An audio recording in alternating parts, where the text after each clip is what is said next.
కురుక్షేత్రంలో ఆడవాళ్ళ వల్ల అంటే ద్రౌపది వల్ల యుద్ధాలే జరిగాయి అని చెప్పి ఒక సామెత అంటూ ఉంటారు మన పెద్దవాళ్ళు. సో అవునమ్మా, సీత వల్ల రామరావణ యుద్ధం జరిగింది, Yes. ద్రౌపది కారణంగా కురుక్షేత్రం జరిగింది. అన్నిటినీ మించి అసలు ఈ జూతానికి కారణం ఏమిటంటే దుర్యోధనుడికి ద్రౌపదిని చూసి అసూయ కలిగి. ధర్మరాజు అంత గొప్పగా రాజసూయం చేశాడు అంటే ద్రౌపది వల్ల అని వాడికి అర్థమైంది. అందుకే శకుని అన్నాడు, నువ్వు ద్రౌపదిని పెట్టు అంటే పెట్టాడు కానీ ధర్మరాజు.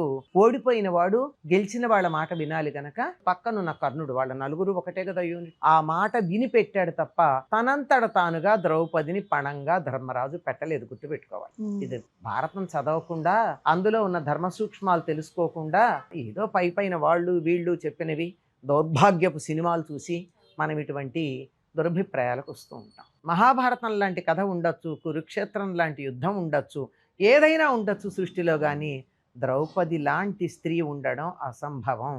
అది భారతదేశంలో మాత్రమే సాధ్యం అంటాడు. కురుక్షేత్రంలో ఆడవాళ్ళ వల్ల అంటే ద్రౌపది వల్ల యుద్ధాలే జరిగాయి అని చెప్పి ఒక సామెత అంటూ ఉంటారు మన పెద్దవాళ్ళు. సో అవునమ్మా, సీత వల్ల రామరావణ యుద్ధం జరిగింది, Yes. ద్రౌపది కారణంగా కురుక్షేత్రం జరిగింది, క్లియోపాత్రా కారణంగా పాశ్చాత్య దేశాల్లో 2 మహాసామ్రాజ్యాలు నశించాయి.